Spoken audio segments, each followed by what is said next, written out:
when the operation of the machine becomes so odious, makes you so sick at heart that you can't take part. You can't even passively take part. And you've got to put your bodies upon the gears and upon the wheels, upon the levers, upon all the apparatus, and you've got to make it stop. And you've got to indicate to the people who run it, to the people who own it, that unless you're free, the machine will be prevented from working at all. Australia's best independent news and opinion radio show, The Daily Australian, with Nicola Charles and Jason Olbourne. Hello and welcome back to the Daily Australian for Friday, the 11th of July, 2025. This is episode 131. My name, Jason Olbourne, and I'm joined now by Nicola Charles. Nicola, happy Friday. Happy Friday. I look different today because I've changed my background because my beanie kept blurring. You may have noticed. We've actually been sent pictures by you viewers, and you watch us on your television. Just like you watch TV news. So it's really interesting to watch your dogs and cats sat up watching the show. Hello, dogs and cats. That's what I do. There you go. There's one of them. Hello, animals. Absolutely gorgeous. Thanks for sending those in. Jason, I'm reeling this morning because just before we came to air, this always happens and it discombobulates me. I was sent information about a law change in New South Wales, right? So as of now, as of July the 1st, anyone over 18, so if you live in New South, that's you, Jason, you can do it. You can go in and have your birth certificate reissued and changed into any name and any identity you want to. So my example online when I shared it was, if I were in New South Wales, I could change my name to Pussy Galore, favourite character from James Bond. Not trying to be inflammatory in any way. And that would be, now this is hilarious, right? They want us all to have digital ID. Biometrics. Imagine you're like a drag queen and you do your biometrics. They can't ask you to take your makeup off. That would be interesting.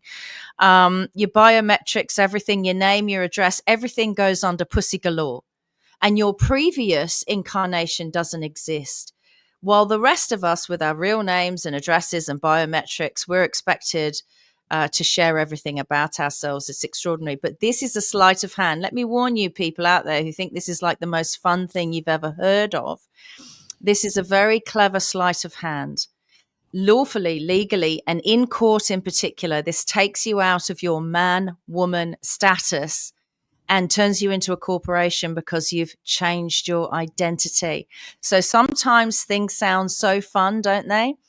But one of the concerns I have, Jason, is we, the unwitting participants in this New South Wales program, we would have to address that person, employ that person, work with that person under their new assumed name, which could be something, it could be a word, a name that we're not comfortable saying, if you know what I mean.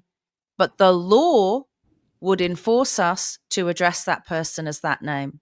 I think it's a bit strange, right? That's one thing I'm thinking of. The other one, of course, is that you know how people operate, criminals with an alias, they'll say, and other known aliases. So that's a pretend name or a made up name, a fake name, if you will. Like the White Rabbit. Yeah, that's your stage name. It could literally be the White Rabbit on my birth certificate. Oh my God. Yeah. But you're talking about a stage name as opposed to an alias, right? But here's the question I have is, what happens in contract law when you contract to do a deal with John Smith Male and suddenly John Smith Male is somebody else of another gender? Does that contract still hold? The reason I bring that, you can't, if they go into corporate law, which they do, a corporation can't contract with an individual. So does that stop them doing business? You're right. So I bring it up because many years ago I knew of someone who was had a particular contract that they were in, and it was going to bankrupt them. And what they did was they worked out legally what the way to get out of that was to change their name by deed poll, which is what they did. And then the contract was null and void, and that's how they got around it. So that is interesting in itself, and that was probably 30 or 40 years ago. And it's the first thing that popped into my mind when you brought that up. So it's something else, isn't it? If you were to avoid bankruptcy, or what happens if somebody does go bankrupt and they go and change their birth certificate? Where's the chain of evidence there? If you can just willy-nilly change it subjectively, do you then have to show that in terms of your bankruptcy that you've just gone through, for example, or can you just start again? Could that be why? Maybe, I don't know. But then we've heard stories coming out of the US with ICE when they talk about these illegal immigrants, and they all set their birthday at January the 1st. So they can't all be born on New Year's Day. That's the trick. And that's what they say when they pick up. Yes. So this is the thing. So it's an acknowledgement that they're faking it, but it's openly faking it. So all these people come in under assumed names because they've got an assumed date of birth being January the 1st. Then you are completely starting again as if you're somebody brand new and fresh. You've been reborn. It's almost as if this is the other side of what I always called the last taboo, which is faking your own death. That's the one thing that you're never allowed to really, no one ever talks about, but it's obvious that people could do it. You kind of are, right? Yeah. I mean, who would be the perfect person to fake his own death? Jeffrey Epstein. Oh my God. We will talk about Jeffrey Epstein later, but you're so right. You're so right. That's extremely hoaxy. I'll tell you what's weird as well. And this was just a personal thing that I did. It's probably not a good idea that I'm saying this publicly. I think a lot of people do this. I hate that thing on social media where all the balloons go up and go, yay, it's your birthday. And you get all those messages off people. I don't look for attention for like birthdays and stuff. And I always thought, well, some things are private. So I always put fake birthdays. There are fake birthdays on all my social media because my birthday is for me and my family. And so then when you get paid from social media, which I've only just started doing in the last month, it's not much. Even with my big X account, it's not what you think. It's not much. They always say, you're going to get rich now, you know. But you have to give them ID, you know, your driver's license to get paid from your social media. And it's not the same birthday on the social media. And they go, yep, it's you. So, you know, there are so many holes in what they're doing. And if people are changing names and genders and identities, we are going to end up very soon, if we're not already, with sort of a legal clusterfuck, excuse my language, of, you know, people are going to identify as animals and all kinds of things, and everything's just going to get tied up legally and it's going to be a complete mess. I think when people in positions of responsibility are being this irresponsible, something legally has to be done about it, surely. It's a mystery. We are dealing with legal challenges around the world that should change the world, and we're going to talk about all of that. The one thing that occurred to me when you're talking about this whole adjustment in it's hard to even define it. To move away from two sexes to then say that there's an infinite amount. And Billboard Chris, who was on the show only recently, is the best person to talk about how he explains that thing. There's a difference between sex and gender, etc. I'm referring again to when I spoke to John Eastman the other day, and I asked him a question about the law and artificial intelligence. And he explained to me specifically in relation to birthright citizenship when he said, I used Grok in order, he said, it's great to get to original sources, except that it gave me an original source that I wasn't aware of. And this is a constitutional professor. So I looked it up and I realized that Grok had got it wrong. So I went back to Grok and said, listen, you've got this wrong. These are the reasons why. And he says, and Grok explained, oh, thank you. You're right. I did get that wrong, and corrected itself. So exactly. Now, here's the thing. When Professor John Eastman, one of the greatest lawyers in the world today, under indictment, of course, because he's taken on the deep state, can have a conversation with Grok and change its mind, it's interacting with a computer system that is almost like he's dealing with another human being. And so what it does is it behaves like a conscience. Now, if you are not John Eastman and you're just an average person and you're having a similar conversation and you're taking instruction and you're having a moral discussion with a computer that can only adjust it based on frames of reference and facts rather than emotions, you're not dealing obviously with a human being. You're dealing with something created by a human being that's actually a computer. My point is that when you are rationalizing with this, and he explains that it is just a tool that is valuable, but it's got its limitations. The limitation is broken, and we already know this. I'm just going over old ground, but I just want to explain it in a little bit more detail.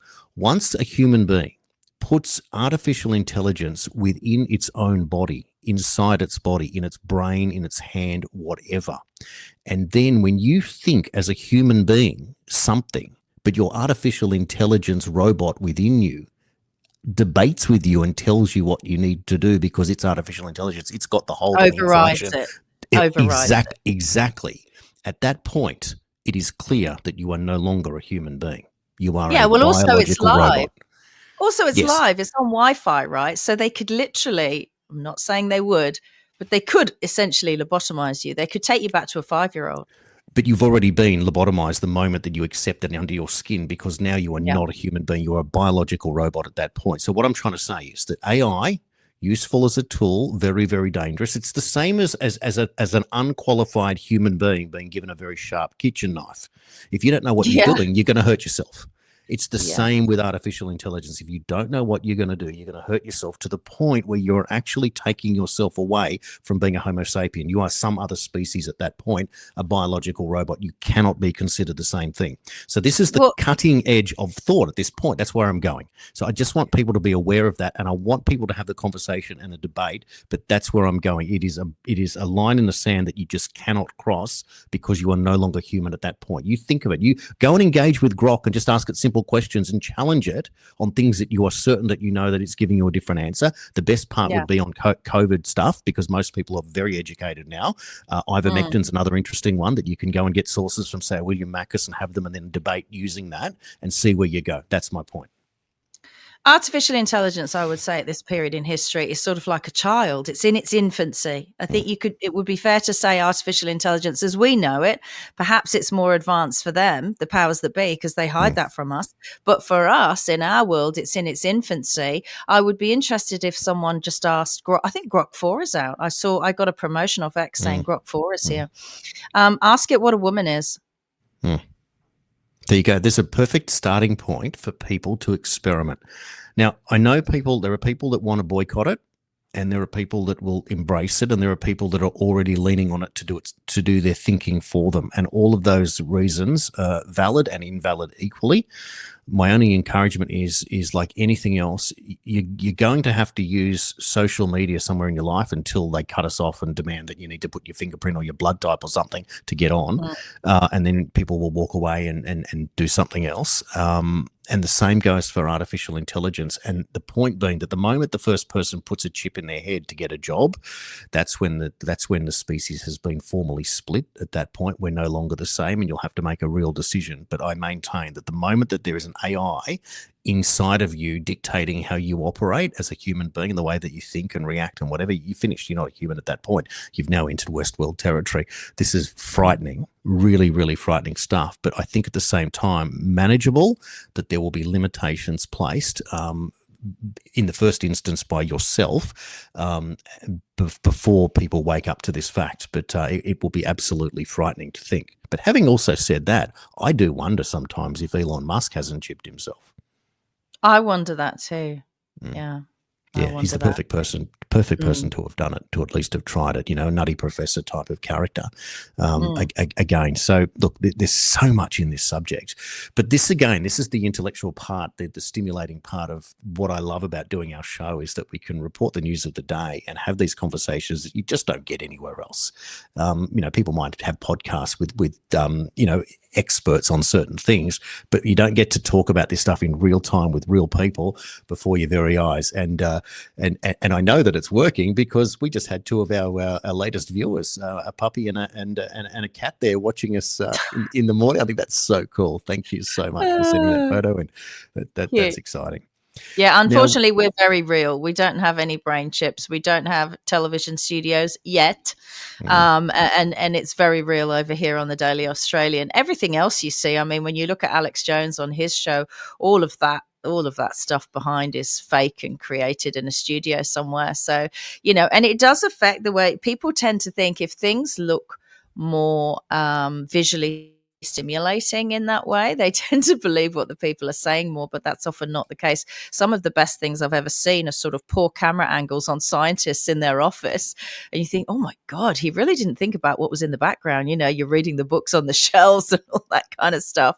But we're very real here at the Daily Australian. Unfortunately, we don't have anything fake to make us look better. We just have our brains and our opinions. Oh, we've got good lighting and cameras. Come on, we're not that imperfect. I wouldn't say it's good, but yeah, not my Yeah. best as an actress, but all right. There you go. We are certainly trying. Look, there's a lot to talk about today. It is the Friday edition, of course, and the big story that cannot stop being spoken about, of course, is the one that you're not allowed to talk about at the moment is Jeffrey Epstein. Now, there are different opinions on it. We've got a ground to cover, and I maintain that it is a decoy. A very clever one that is hardly. We have to do some speculating, but we can also put together a bunch of facts on it, and I think that's the important part here. And we'll present to you a lot of information. So, where would you like to start? Where's the first thing that scratched your itch on Epstein that you wanted to advance the story today? Well, I do get intel, and I think we haven't covered in depth Epstein an awful lot. Probably for many reasons. You know, it's quite an unsavory subject, but because we have focused on it this week, I feel as well that when you're told something is a nothing burger, it suddenly becomes a burger to me. I suddenly want to look at it, right? I guess I have oppositional defiance. I don't like being told what to do.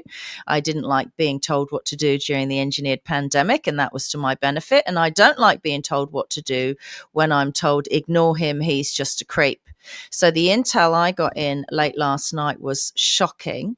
It is unconfirmed. I cannot confirm it, but this is a very reliable source from a US military source in America, is that Epstein, and this was the first time I'd heard this, that Epstein is actually alive and well, that he is in a witness protection program because he has, in a sense, kind of turned state's evidence against the deep state and the people he was working for and employed by, and that Trump, the 200 generals running Trump are holding Epstein in stasis because the deep state and the Democrats, the intelligence agencies he was running this operation for, this honey trap for, they're not going to push too hard to find him because he has put something in place called a kill switch, which I'd never heard of this phrase before outside of a car, where if anything actually does happen to him, if he was killed, all of his client lists and all of the videos would expose all of these notable people around the world. And so now they've sort of backed off, and he's in witness protection, and he's now an asset for the good guys, the 200 generals and Trump. Therefore, he's being kept alive because he's got more evidence on the deep state, dirty, filthy, stinking evidence than actually anyone else alive. It makes sense that would be, certainly it's a good theory. The scary part is that knowing what we know now, knowing that Trump called him a creep, obviously, the other day, how does this person, knowing that we've got 300 gigabytes admitted of videos apparently of him or what he's downloaded, how does he have any credibility at that point? He would have to be, like, he can't be freed. He can't be rewarded. He's not free, apparently. He's going to have to be put into a prison for life or literally terminated. Death penalty at that point, because where's the advantage? So this is he's a new asset. That's what I'm being told. He's a new asset. Now, this morning when I woke up, under the little post I did about that, thinking I don't know if it's brave or stupid to share the intel I got. Someone put a clip of Megyn Kelly in America. I always loved Megyn Kelly. Yeah. And she's saying the same thing, that in the next year, we're going to hear from Epstein himself. Well, let's play the clip just so we put in context. This is the important part. It's one thing to speculate, but let's explain why we're talking about it the way that we are. It's all fascinating, and we're not done with Jeffrey Epstein. I can tell you that for a fact. Can't tell you how I know, but I can tell you for a fact we're going to hear a lot more about Jeffrey Epstein in the coming year, and you may be even hearing from him directly. More on that as I'm allowed to tell you. Okay, it's a big statement, isn't it? Now, Megyn Kelly was just on Sky News with Paul Murray last night. Just for context again, that she's back in the news. Now, Megyn Kelly, just the same, gave the most pathetic softball interview to James Alefantis of Comet Pizza right at the height of Pizzagate. So James Alefantis is the owner of Comet Pizza. James Alefantis was once voted in the top 50 most influential people in Washington, D.C. for owning a pizza shop in D.C. with the most powerful people in the world. Makes no sense. So it was discussed that they were talking about a basement at Comet Pizza where bad things were happening. And of course, Alefantis came out and they said, "Oh, there is no basement here." And so some character connected to intelligence, the son, went into this Comet Pizza on one particular occasion and shot a gun inside the thing and was arrested. Now, the purpose of that was to say that there was no, like, he went in looking for the basement, couldn't find a basement. However, in Rolling Stone magazine, in an interview with James Alefantis, he explained how he was canning tomatoes in his basement at Comet Pizza. So there is a basement because he said that there was. And then he's saying that there wasn't because it was meant to be like a let's call it a kill room, something horrific like that. The thing was that in that period of time, there was a computer that someone had hacked and they got to see the menu behind the menu of what you could actually obtain through Comet Pizza, which was the whole point of why it's called Pizzagate, that there was this pizza store that all of these big, powerful people frequented. And there were some horrific videos that came out with some weird characters saying horrible things. My point was that if that character had gone into Comet Pizza and he fired one bullet into a computer, he did that to blow up the hard drive that had that information on. That was what I was assuming was the real purpose behind it. So I parked that there. So Alefantis gets an interview with Megyn Kelly when she was at Fox and throws this pathetic softball interview, and it's probably worth looking up. And she basically feeds him the answers to the questions. "Oh, you don't have a basement, do you, James? Oh, no. You don't believe in this Pizzagate. This is just ridiculous theory and conspiracy theory, isn't it, James? Oh, yes." And that was the point. It was very strange. It was like she was put up to it. So now she's independent and she's come out with this information. It adds weight to what's going on. This is why I reached out to Liz Crokin for many years and finally got to speak to her last year, and still didn't cover off on all the ground, just without, run out of time. But it's the value of what people are contributing at this point. But it is such a big story. But Megyn Kelly places the first one there. Now, I'm now going to play you an extended clip. It's just under 3 minutes from a fellow who looked at the 11 hours of footage of the camera on the door leading to Epstein's prison cell in the SHU, the special housing unit, and he pulls it apart and draws a conclusion. Let's play that clip for you now. Have a look. Did they really think that people weren't going to watch this video? Did they really think that they were just going to be able to put out this BS statement claiming that, quote, the footage confirmed that from the time Epstein was locked in a cell around 10:40 p.m. on August 9th, 2019 until about 6:30 a.m. the next morning, nobody entered any of the tiers of the SHU? Did they really think that we're just going to take their word for it and not look? Well, guess what? I watched it all 11 hours, and let's just say they really do think that we're all idiots. Well, the thing here is that at 12:05 a.m., you can see that in the timestamp, this big dude wearing a hoodie is seen entering this floor. He grabs the bags that are sitting there near the door, presumably linens or something,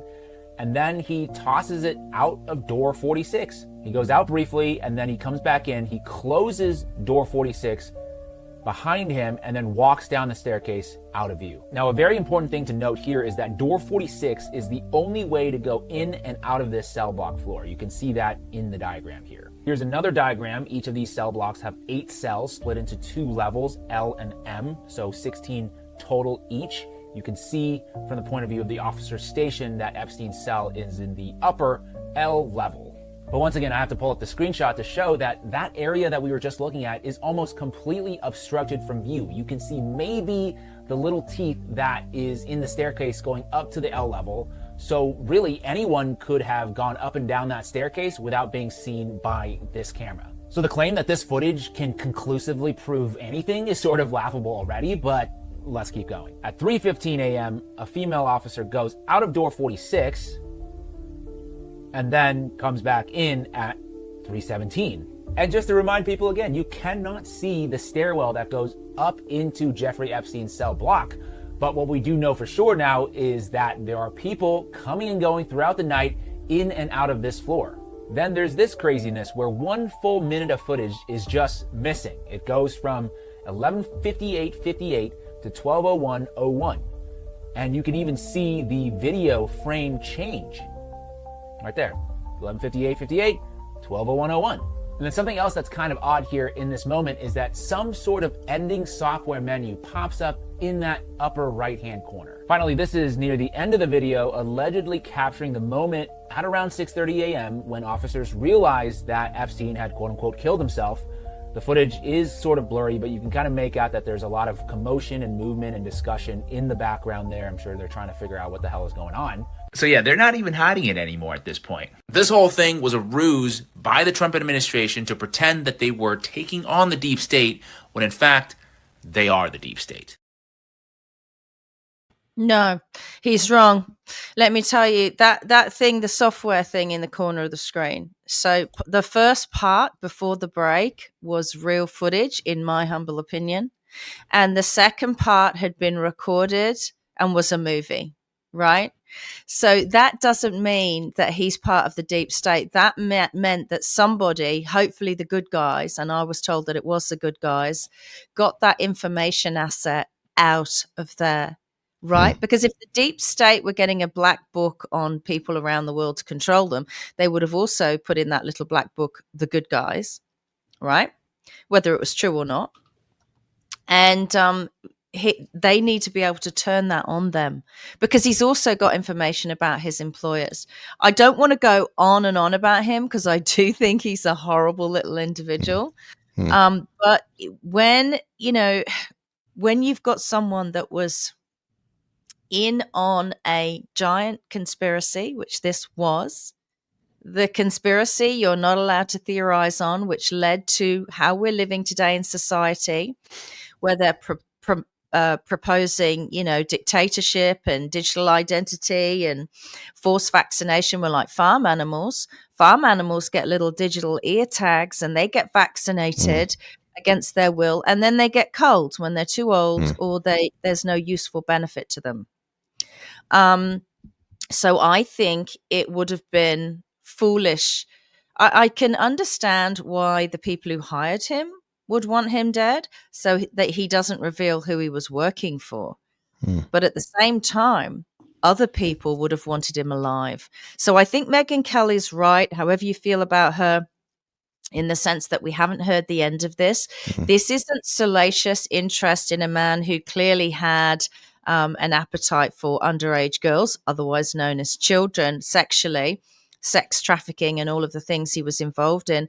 This is about the bigger picture and how it relates to what we're going through now. And I think that's why we're being told, there, he's just a little creep. Don't talk about him and worry about him anymore.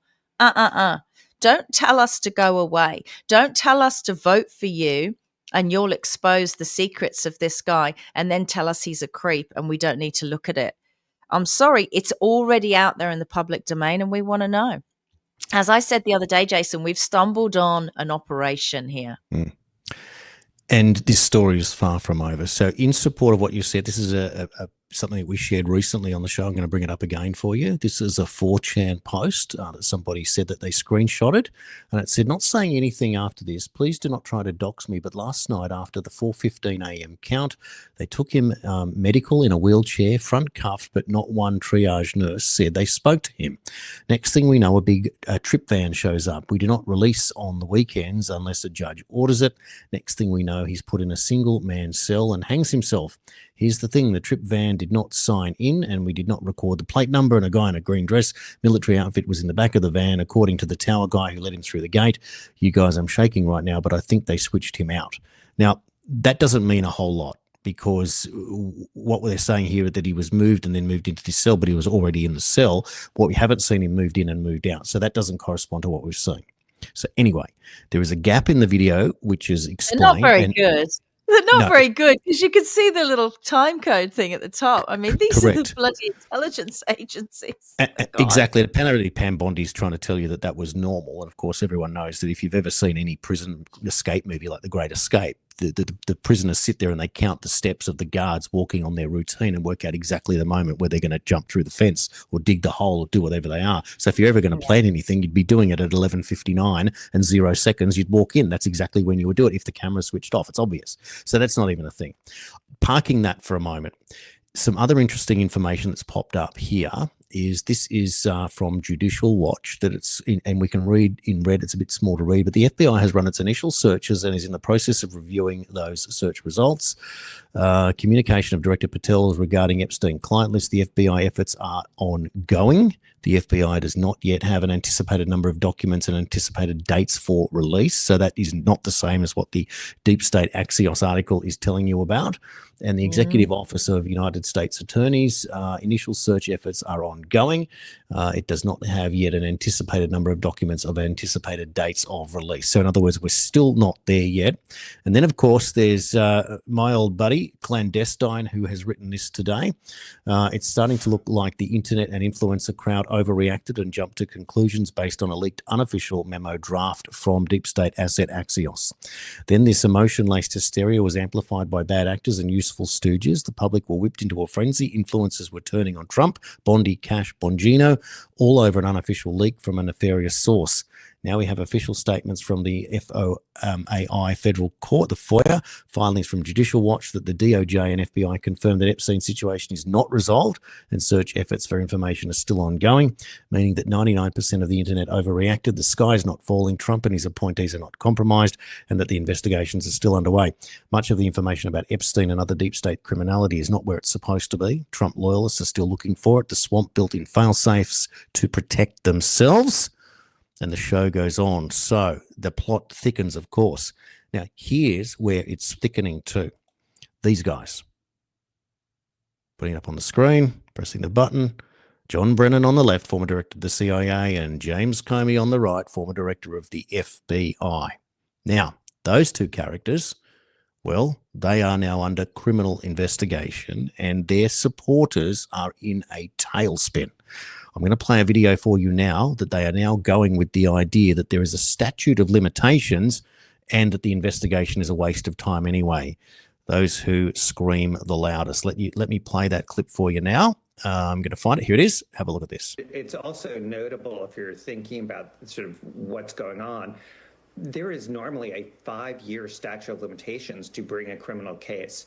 You know, my first reaction to this was, excuse me? I mean, not only is there nothing I know that would suggest there should be a criminal investigation, but of course, as you noted, we don't obviously know everything that would be within the department. So giving them the benefit of the doubt, I don't think they deserve it. But let's say we do that.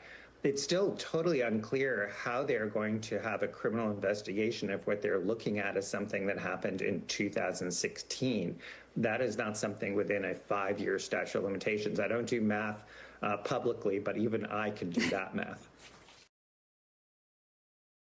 So the argument is that the statute of limitations will prevent Comey and Brennan from being charged with anything, except they forgot about treason, which is exactly what it was. And they'll have to build up a case to prove it. But if it's treason, there's no statute of limitations on treason. So that's the level and the depth we're getting to. Now, here's where it gets more interesting, right? Yeah. It's going to take a few months to get to that, to get to wherever they're going. And that brings us up into our spring, their fall, September, October. Now, what's something significant that's happening in early October? And that is that Diddy is set for his sentencing. Now, I would suggest, given what Diddy's been locked up for 1.5 years and he's been convicted of driving women for the purpose of prostitution, but that's somehow not trafficking, he is going to get let off on time served in October. And the public are going to lose their minds. And then with Comey likely facing indictment, people will start asking questions how Diddy gets a soft sentence.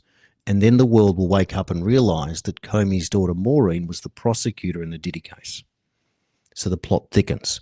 So now, if Trump's mortal enemies are Brennan and Comey and they're facing arrest, you cannot say what that guy did in that video, that Trump is the deep state, when he just took out the deep state. And now we're going to get people demanding how it is that Diddy didn't get anything further than what he did, and then therefore they are soft on people like Epstein. And the world will be screaming for blood in terms of Epstein. Now, who is the world's biggest enemy at the moment? The number one guy that apparently everyone in the world hates, and that's the Prime Minister of Israel, Benjamin Netanyahu. He is the one person who must know where all the bodies are buried. Connected to Mossad, he would have to know.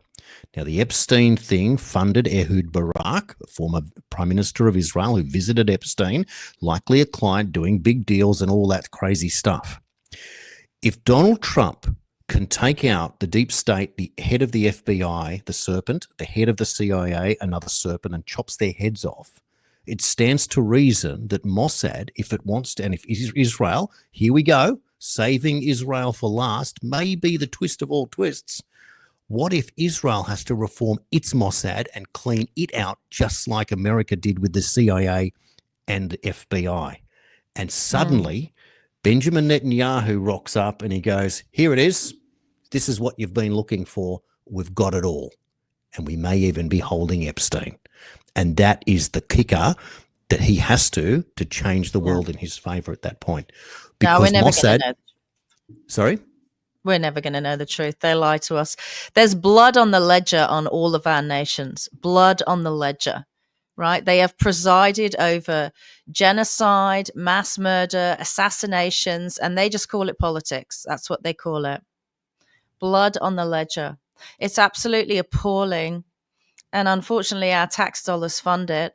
I don't think we're ever going to know the truth. I would argue that the most hated man on the planet is actually Bill Gates. Netanyahu might come a close second, but Bill Gates, I fear, has done a lot more harm, I would argue, globally. But, you know, these governments have to be held to account, and the monarchy and everyone else that has been complicit in this conspiracy. Well, this is the point, but you've got to get there some way.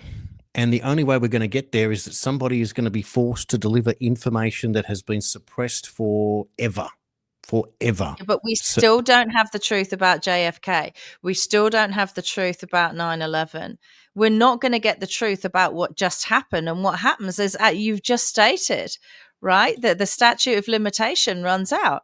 Right. So all they've got to do is muddy the water, muddy the town square with lies, as Barack Obama, the CIA asset, said years ago, so that people eventually don't know what's truth and lies. You know, we could be talking about something on this show that is just not true, that is something they deliberately put out there. Because as I said yesterday, we're essentially sort of citizen police officers.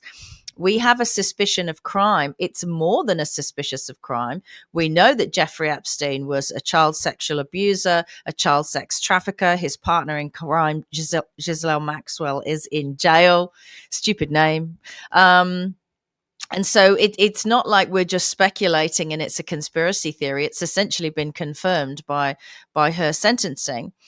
But I just feel that we're never going to know the truth. They run out the clock, essentially. And perhaps when new administrations come in, they do try to hurry that clock along and get these people from the last administration and the harms that they did. But I'm not sure how successful they are. The one good thing about what is happening, and not just to do with, you know, you can't wait for a savior like Trump or anyone else. The one good thing is that the world is finally not getting on with its own lives, going to work, paying taxes, coming home and watching reality television. The world, the citizenry, is now standing up and saying, hang on, something's wrong and we want to know what's going on. And they have to answer to people. So you can't just say, are we still talking about that creep? Yes, we are, because his partner in crime is sitting in jail. I just think that's one of the most appalling things Trump said, and it surprises me, and it makes me think that something else is going on. But whether we find out or not. The intelligence that leaks to me could be deliberately leaked to me. They know who I am. They know I'm going to talk about it. Usually I don't. That's how I've approached this stuff over time. I haven't tweeted about it. I haven't spoken about it on podcasts or on this show. Perhaps they want us to talk about it. I mean, God knows what the truth is, Jason. Well, at the end of the day, there have got to be a good and a bad side, and not everyone is bad and not everyone is trying to cover their own tracks. And at some point, there is a plan that Trump is not the deep state, that is the enemy, and that you have to fight this thing. The one thing that we've learned in all of this is that idealism doesn't get you anywhere in a war in politics that's decided 51-49, and you have to play both sides of the fence, and you have to play in a way that we've never seen before, and that's why it's so confusing. But if you want to consider that there won't be a statute of limitations, it's because what he has done is, well, what they've done is they've committed treason, a coup d'etat or a soft coup, and that's confirmed here by General Michael Flynn, who names Brennan, Comey and Clapper the architects of a silent coup. They didn't just lie, they launched an internal war on a duly elected president and the American people who put him there. This wasn't oversight, it was treason wrapped in a security clearance, a covert operation carried out from within the highest levels of our own government. They Paid for by Hillary Clinton. We trusted, they falsified intelligence, they abused every tool meant to protect us to target us instead. There you go. And when you consider, as you said, paid for by Hillary Clinton, that is why I brought up the October Diddy sentencing, because when they let him go at that point, goes back to the first Q post. It was October. And what did the first Q post say? Hillary Clinton will be arrested tomorrow on October 26th, and there are people going to the borders in case of a border run. I maintain that at that point, if this is what goes on and we now have Russiagate in the bag and these guys are in handcuffs, she must be arrested at that point for paying for the architect of it. This leads all the way to Obama. So Hillary had more power than Obama even at that stage. She told him what to do and Hillary went along with it. This is how big this thing is. And this is why it's so important. So the Epstein thing is not relevant at the moment when you're trying to put attention onto what's going on here. And if you've got these clowns coming out and saying, oh, statute of limitations, they know they are panicking. They are in trouble. If they are not defending now, but they're now saying, oh, well, if you're saying statute of limitations, you're admitting guilt because you're saying, oh, but you can't prosecute. Well, hang on. Well, look, I thought that you didn't do anything wrong. Hillary Clinton did engineer and pay for the Steele dossier. So just based on that, whether she should be in jail or not, she should absolutely be in court. Her crimes need to be exposed. But I'll tell you what, she's some brazen hussy, the way she stays in America and believes she owns America and the entire political establishment. Because what most of these people do in politics when they're guilty is they run. And I'll tell you someone who's run. Jacinda Ardern of New Zealand, Jason. She's guilty of so much crime. She's being asked to come back to New Zealand to face just an inquiry about how she handled things that we consider a crime, us, the citizen police officers. And she lives in America and she's talking about how kind she is and she's not going back, which I find massively suspicious, Jason. That woman's on the run. More than anyone, she's got so much to answer for. 100%. Well, let's play you some of that clip now. Former New Zealand Prime Minister Dame Jacinda Ardern is facing pressure to return to the country to front a public COVID response inquiry. The country's former COVID response minister says the Royal Commission terms are political and give a platform for conspiracy theorists. Our New Zealand correspondent Jack Nyhoff reports. The former Prime Minister currently lives in the United States. However, New Zealand authorities don't have the power to force her to face the public review while she's overseas. There are issues in relation to our powers when people are out of the country, for example. If she's in the country, we will consider her position. She's facing pressure to front up and defend decisions she made using extraordinary emergency powers. Wartime executive powers she had. As somebody who's always claimed they were in politics for the children, surely the good of our tamariki should be front and centre of the mind of one Jacinda Ardern when deciding whether to front up and be honest at an inquiry like this. Dame Ardern oversaw New Zealand's response to the pandemic as leader of the country, including border closures and several lockdowns. Crises make governments and they break governments. She resigned in January 2023 after a dive in popularity. She was replaced by Chris Hipkins, who led the Labor government to defeat at an election later that same year. During the pandemic, Mr Hipkins served as Health Minister and COVID-19 Response Minister. I think the terms of reference have been deliberately constructed to achieve a particular outcome, particularly around providing a platform for those who have conspiracy theorists' views. The current opposition leader has also been asked to answer questions at the Royal Commission. We've said that we'll cooperate as much as we possibly can. Should she front? I think she should. She was the key decision maker through that period. Dame Ardern is currently promoting her new book and a documentary focusing on her empathetic leadership. I remember one of the early titles I floated with the publisher was Run. But not all Kiwis agree with that leadership style. The second phase of the inquiry heard from business owners and families who say they suffered crippling losses and in some cases couldn't farewell loved ones. Lockdowns, vaccine safety and vaccine mandates are currently the focus of the inquiry, which is taking place in Auckland. Bitch. Murderous bitch on the run. She even said there, she nearly called her book Run. And twice in that news report, they mentioned conspiracy theories or conspiracy theorists, because it's just a conspiracy that she was a monstrous totalitarian dictator. And she said, I'm only in this job for the children. Yes, you were, to inject them. Absolutely. What a horrible person. And now you can't even go quietly. This is the problem with her and Dan Andrews. They can't go quietly and take their pieces of silver that they took to harm people. No, they've got to stay famous. They've got to make money. They've got to write books. They're addicted to the fame. I feel sorry for you. Go away. Jacinda Ardern, and then that story, political. They said it was political because it provides a platform for conspiracy theorists. Well, if that's She's not the in case, politics. How can it be political? She's not in politics.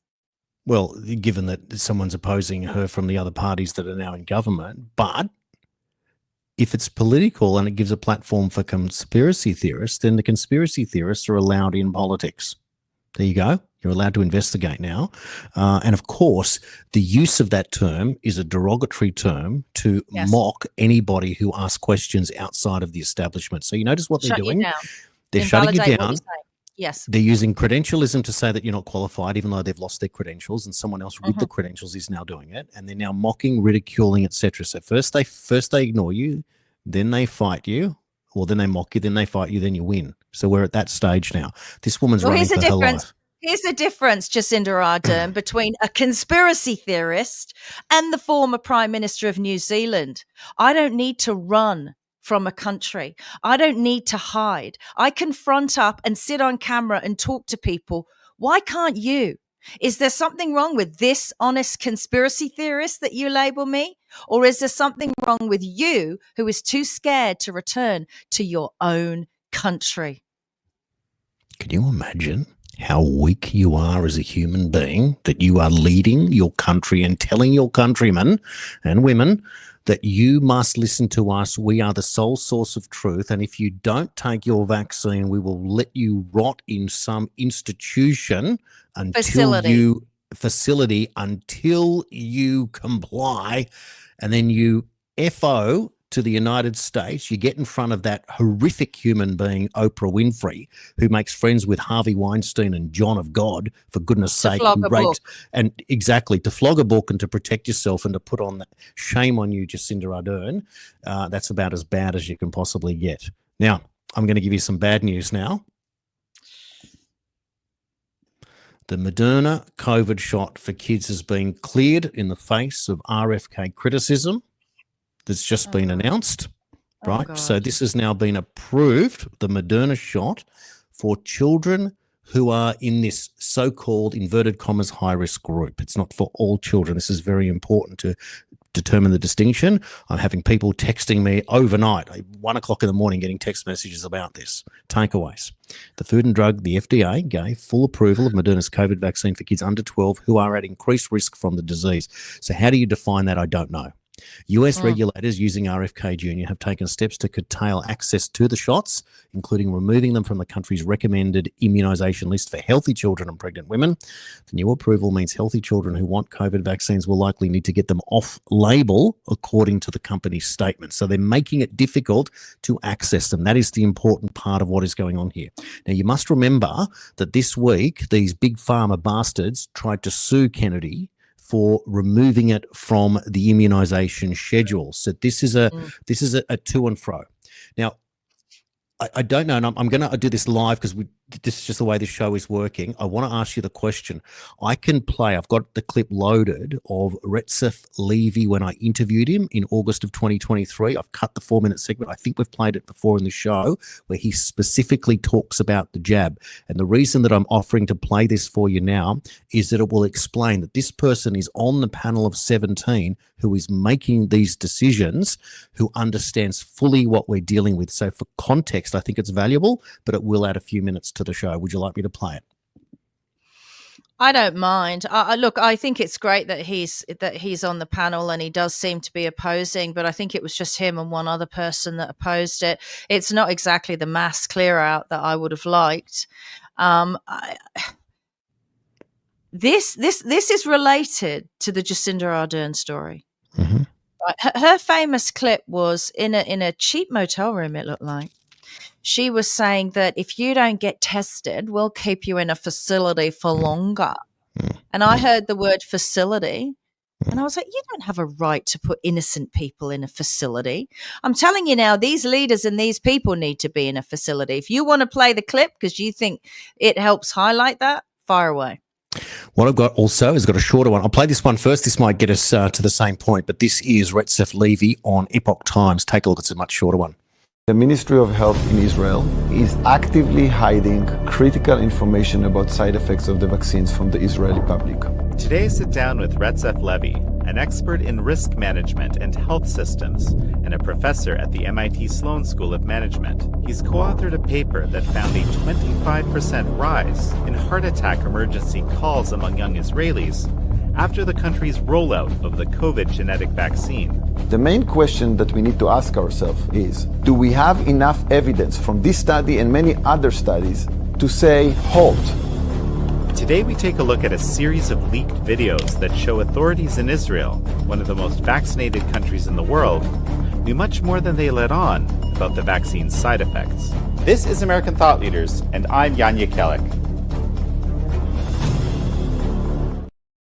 Just on this, let me just say as well, my podcast tonight, which I will record tonight and release tonight, I'm not going to say who and I'm not going to say when, so it's not interfered with, but I am going to be interviewing one of the, if not the foremost expert on the legalities or illegalities of Australia's vaccine schedule and Australia's signatory to the World Health Organization Amendment Treaty. So look out for that. Stay on my social media tonight. I don't talk about things ahead of time because they can put the screws in and make sure it doesn't happen. But what is going to be reported, not by me, but by my guest tonight, is going to shock and potentially scare the hell out of you. I'm not doing it to scare you. This person is a lawyer. And it is a very important production for you to watch. Fantastic. So if we can share links under this show as well, we'll look at doing things like that to be able to get it out there. Now, what's interesting with that Recep Levy clip is that he's criticizing Israel. Now, Recep Levy, you don't get a more Jewish name than that. So let's put that into perspective as well. And he's now on the board with RFK Jr. Now, with what I'm going to do, I'm going to upload my full 15-minute interview with Recep to my X account and probably put it onto one of the, I'll put it around there anyway so you can check it out. Put it on your Substack as well. It's crazy for people to think there aren't good Jews, right? They all went to the movies and watched Schindler's List. Like, you know, there are good Jews. You can't blanket societies like this, right? Like I said, don't think that all Australians are bad because of what the Labor government are doing. Same for the Chinese, same for Russians, same for British, by the way. They don't agree with their government.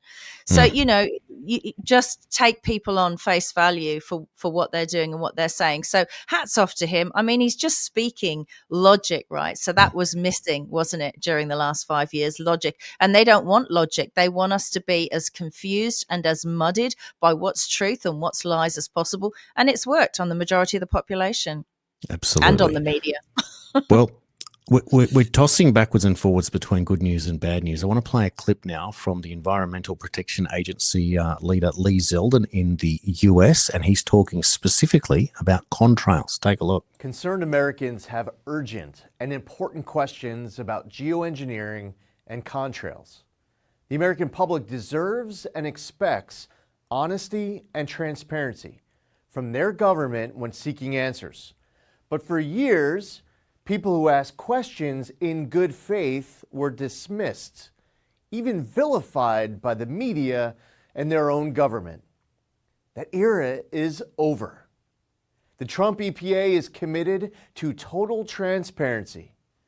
As a result, I tasked my team at EPA to compile a list of everything we know about contrails and geoengineering for the purpose of releasing it to you now publicly. In other words, I want you to know everything I know about these topics and without any exception. Instead of simply dismissing these questions and concerns as baseless conspiracies, we're meeting them head on. We did the legwork, looked at the science, consulted agency experts, and pulled in relevant outside information to put these online resources together. Everything we know about contrails to solar geoengineering will be in there.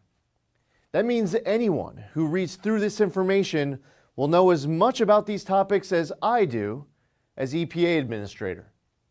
To anyone who's ever looked up to the streaks in the sky and asked, what the heck is going on?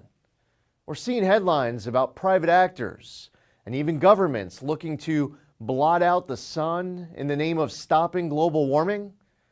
We've endeavored to answer all of your questions at the links on your screen.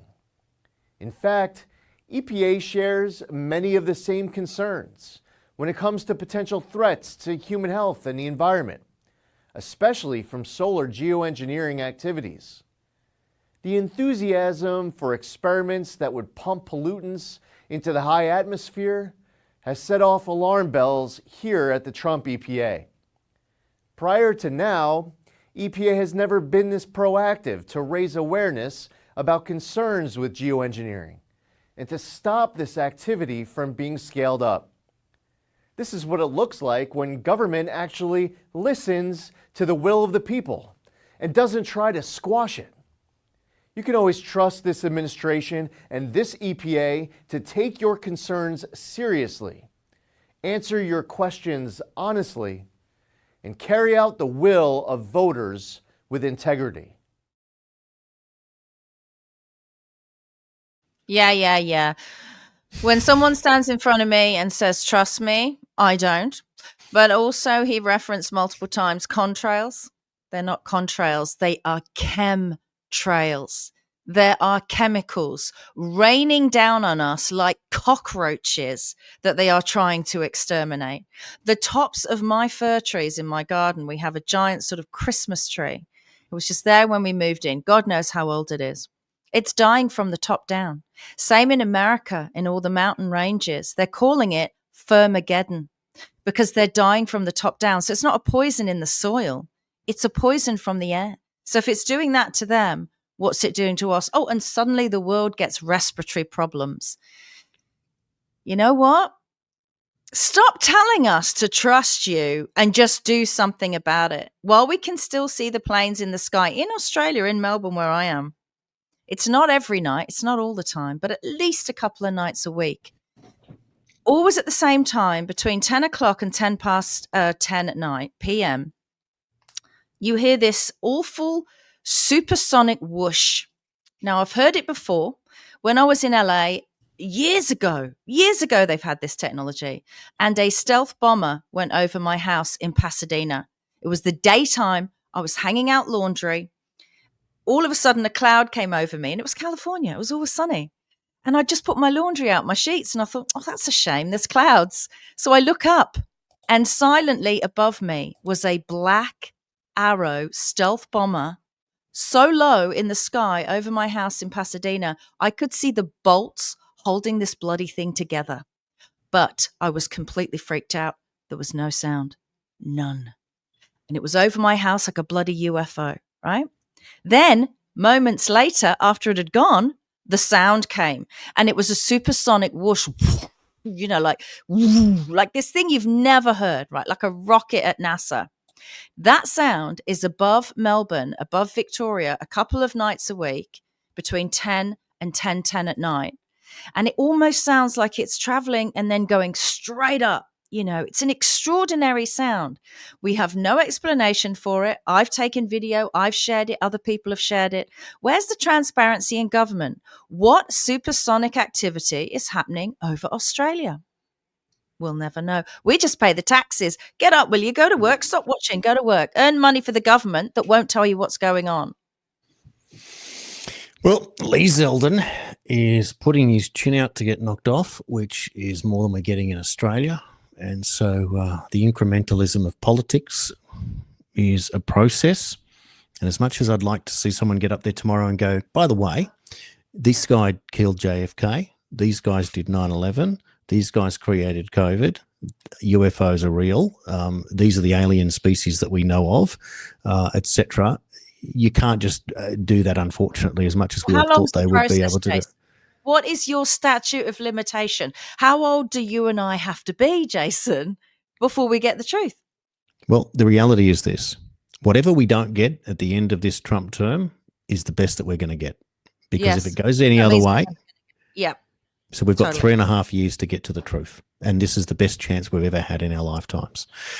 I want to play another clip now, a short one. We're getting to the end of the show, but there's a couple I want to share with you. This one is about an ICE arrest to show you where we are today in the split in the US. Check this one. Suspect's name, Melvin Varela Perez. He's been wanted for 5 murders and is considered a high-ranking member of the gang. But even though he's been on El Salvador's 100 most wanted list since 2016, he crossed the border and was released into the U.S. under the Biden administration. Perez was arrested alongside an associate named Rene Escobar Ochoa, who had a red notice from Interpol out on him when he came across the border. The Department of Homeland Security reacting in a statement saying, quote, the Biden administration allowed 2 ringleaders of MS-13, one of the most violent gangs in the world, come straight into our country. One of these depraved aliens is on El Salvador's 100 most wanted fugitives list and is wanted for 5 counts of murder. The other has an Interpol notice for drug trafficking. These are the kinds of scumbags sanctuary politicians are protecting and letting walk free on America's streets. Borders.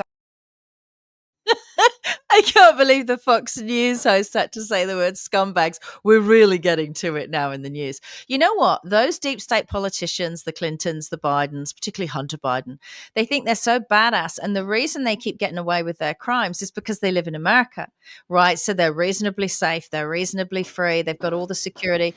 I think we should sentence these people and banish them to El Salvador, where the real badasses are. Let's see how bloody clever you are then. Well, the president of El Salvador was more than happy to take them, of course. That's where they sent Kilmer Garcia. Well, here's a tweet that's just popped up now. So this is Mayor Karen Bass recently just said the entire LA region is showing that we won't stand by while our communities are attacked because ICE was heading in there. And Stephen Miller responds and then shares the definition of our communities does not include illegal aliens. Illegal aliens are robbing, plundering and stealing our communities. So you now have a defined war between the Democrats and the Republicans with their ICE that just got a $40 billion up stamp in terms of resources are now capturing people wanted from 5 separate murders, and the Democrats are telling you to protect them. I don't know about you, but I don't want murderers in my neighborhood, and I'm not afraid to say that if you got here illegally and you're committing crimes, you're out, and we don't want you. And that's basically it. My dogs are pretty hungry. You know, I could not feed them for a day. That could work. Yeah. You know what? Sometimes, Jason, I think, right, that, you know, we talk about the deep state. Who are they? It's the bankers. It's the Clintons. Sometimes I get a sneaking feeling that when someone else other than the deep state is in control of the US administration, I'm also suspicious of the term administration. I think we're all in administration, I'll be honest. I sometimes think that this is now, right now, today, the city of London, which, let's face it, is the monarchy and the bankers, versus Washington. And are these deep staters walking around free, still alive, robbing us blind, having 57 friends who've committed suicide? Are they above the law because they're doing the bidding of the City of London? Is this the City of London versus Washington? What say you, Jason Olbourne? Well, there's three separate states that operate like that. So you've got DC, you've got City of London, and you've got the Vatican. Yeah. Right. So they're the three. They're the three bases there. And we've seen that the new Pope, whilst American-blooded, is a globalist. He's part of it. He's anti whatever Trump's doing. He's anti the whole thing in terms of illegal aliens, etc. And he's about lifting poverty. I mean, that's what the church does. So that's a great cover story. But the church is more than anyone the most known guilty for harming children through. Well, it controls the people through guilt and shame. Always has. Yeah. Correct. But their record of harming children through their own authority, they can't talk about that subject when they want to say they're protecting the kids. Well, you haven't, and you pretend that you are and you haven't. So City of London, yes, and this is this secret 1 mile society, which is very interesting in that regard. And of course, DC, taken over by the Trump administration, is finally getting rid of the deep state, even if we are just here after however many years. These crimes were committed in 2016, and now in 2025 they're dealing with them, and they still want to defend. So yes, it is a war right there in real time being played out, and we thought we'd get them on all these other things, and we haven't, and we've got to do this. But this might be how, when they knew the stress of what Trump was going to do if he took them out and the panic that went on and forced them to make all these errors, for them and Hillary Clinton to come up with the idea, let's go get a Russiagate dossier, let's frame him, let's make it up, let's do all of this stuff, and they all went along with it. So that shows you that Hillary had more power than all of these politicians and deep staters. She owned them. Now, let's not forget that Hillary Clinton became famous in the Watergate era. She was a lawyer working on the Watergate case. And the whole thing about Watergate was about a break-in to get a list of names of compromised people who may have been engaged in relations with underage people, right? He's learned a lot over the years. Yes, now, the thing is, that list, according to the intel, ended up in her possession, and she owns it to this day, which is where she got her power from. That makes sense. Starts to make sense, doesn't it? So you put it all back to that period. So there are people that are compromised. She's Tony Soprano. Correct. The Clinton Crime Foundation. Now, having said that, in the past and recently, I interviewed Charles Ortel, who's the world's #1 preeminent investigator into Clinton Foundation finances. And maybe we can reach out to Charles and invite him on the Daily Australian to give us an update as this thing starts to hot up. He would be chomping at the bit, I would think. Charles is every bit as good as Harry Markopoulos, who was the other person who uncovered the Bernie Madoff Ponzi schemes. And his book, his famous book on the subject, was called No One Would Listen, and the films about Bernie Madoff and the realization up until the point where they literally were in the authority room, and they had them dead to rights, cold on the crimes that they were committing, and they were in the room and they thought they were going to be gone and handcuffed at the point. And what did the authorities do? They all turned their heads the other way and let them go. They didn't even look at the evidence. They just gave it's incredible, the Bernie Madoff story with No One Would Listen, Harry Markopoulos, and the same applies for Charles Ortel. So that's how exciting this thing is. Now, we are really at the end, but I want to throw you the GB, the Great Britain. My God, this news story about the education system. I've got to throw this, and this is probably our elephant in the room clip. And I did want to play the clip of Jacinda Allen doing a real estate key handover. Let's run the British one first, and then if we've got time, we'll run the other one. But this is your today's elephant in the room.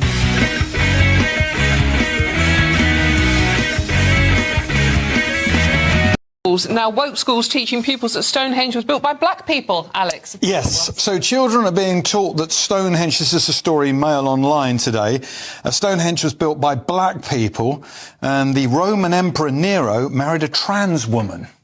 These are the stories that are being, and they're also being told in pro-transgender lessons that slaves had their body parts altered, and it was a form of gender transition. I mean, you couldn't make it up. There's an elephant in the room, isn't it? Wow.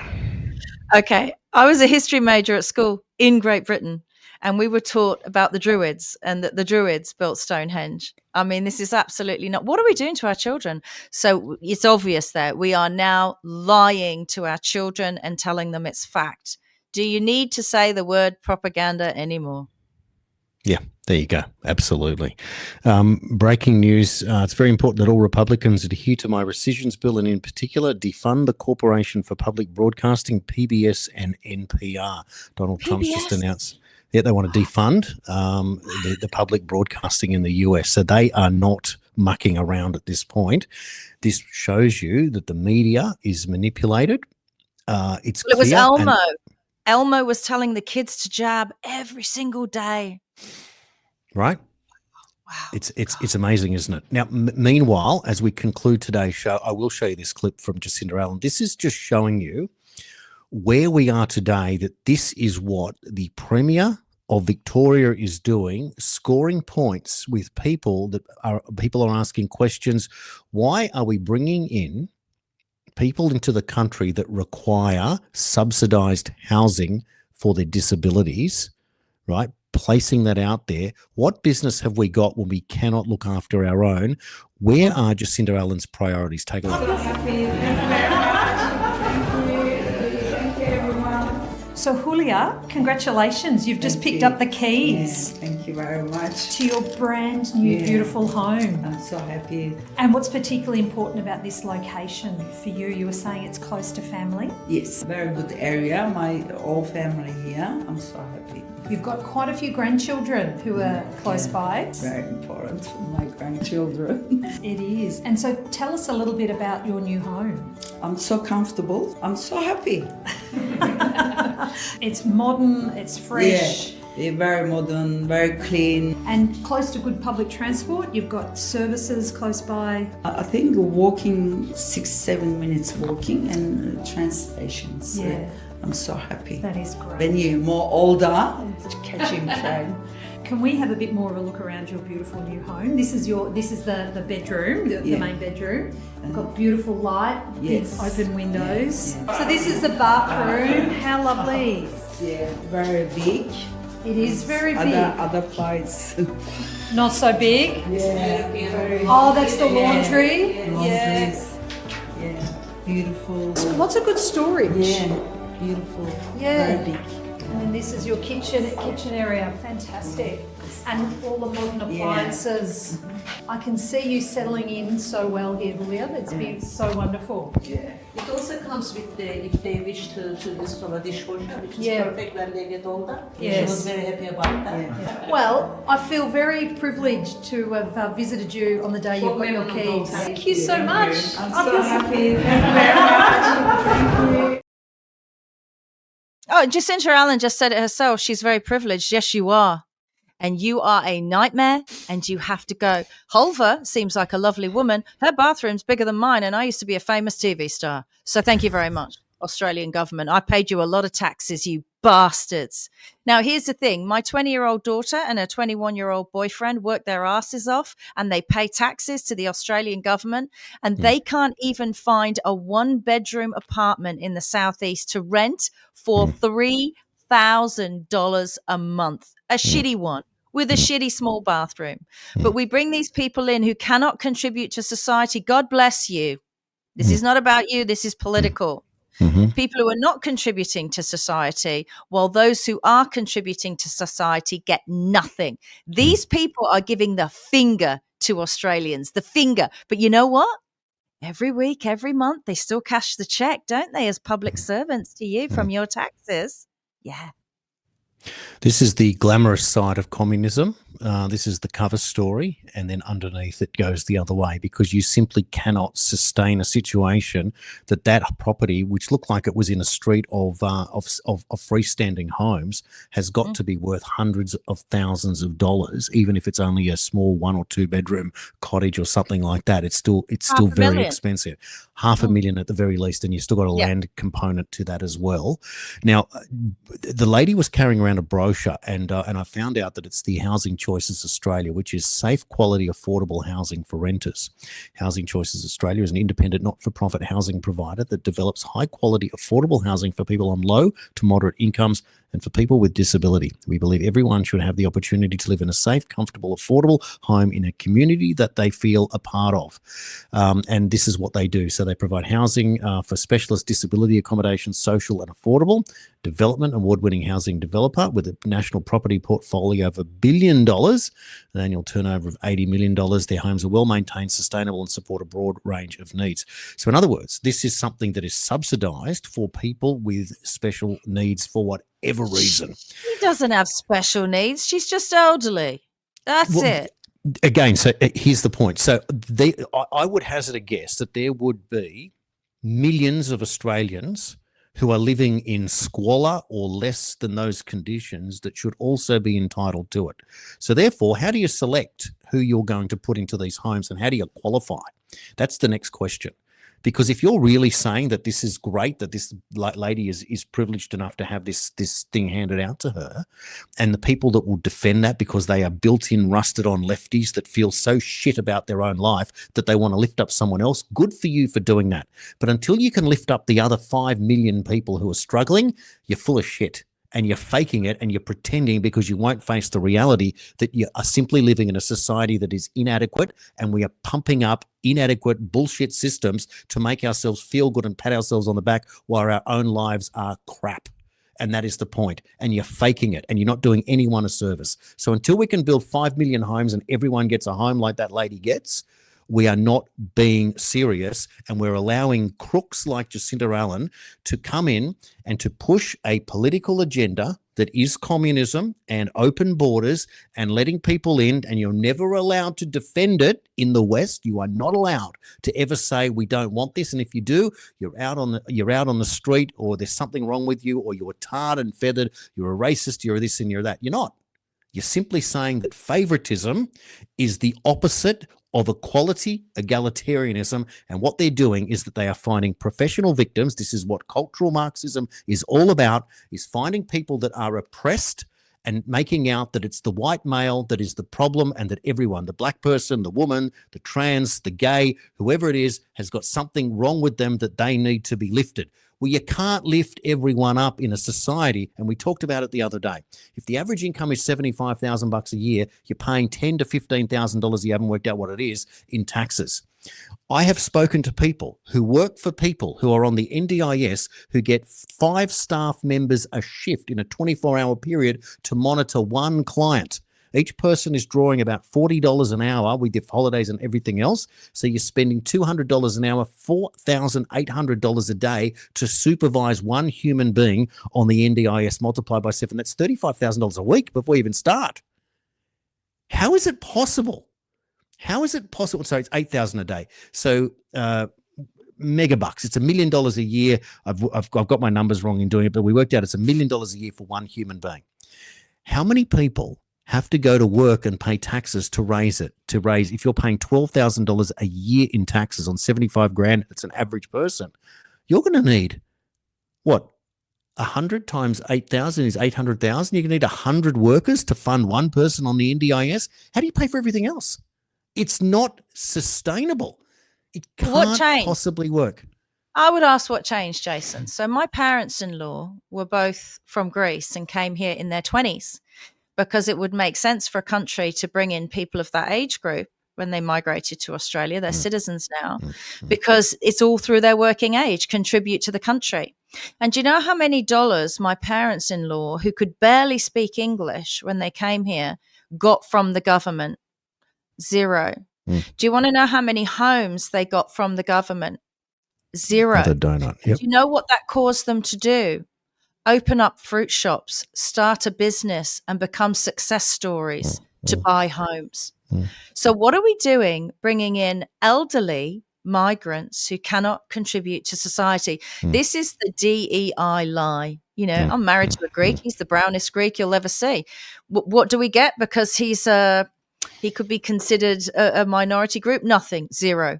Something has changed. Something's going on. They've screwed over the domestic populations of this country. And if they don't bring in their new voters, they're not going to get any votes.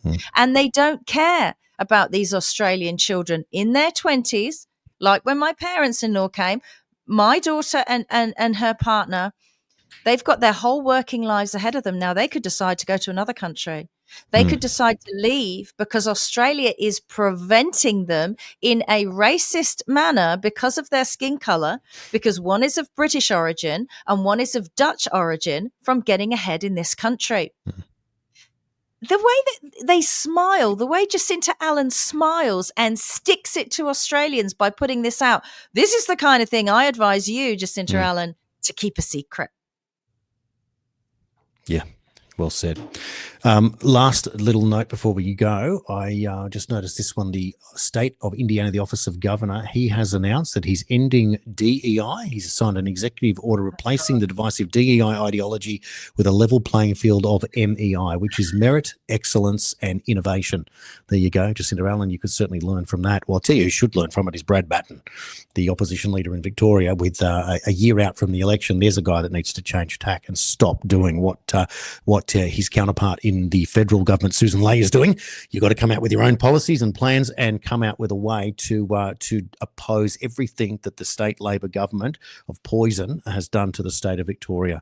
It is an absolute shocker. Well, I'll tell you what, we've had a massive week once again. It's been a lot of news coverage, a lot of directions, a lot of new hope, and a lot of disappointment at the same time. And I want to thank everyone for taking part, for sharing, for liking, commenting, sending me information, sending Nicola information. Also at the email there, the dailyaustralian@gmail.com. Welcome to send stuff through. And thanks also to everyone for who have subscribed to our annual plan, the $75 plan, and for all of our foundation members, of which Amanda has now joined as a foundation member as well. So thank you so much for taking part and supporting independent media. It's almost like we're in a game show, right? And they were given 6 months to destroy Australia. My God, they're doing really, really well. Thank you so much for watching again this Friday, the Daily Australian, with myself, Nicola Charles, and Jason Olbourne. Have a fantastic weekend. Switch off from everything. Enjoy the time with your family. We're going to shoot off now and do Unchained, which is a private broadcast that we do just for our subscribers. So if you're not a subscriber, jump onto that. Otherwise, we'll see you again on Monday.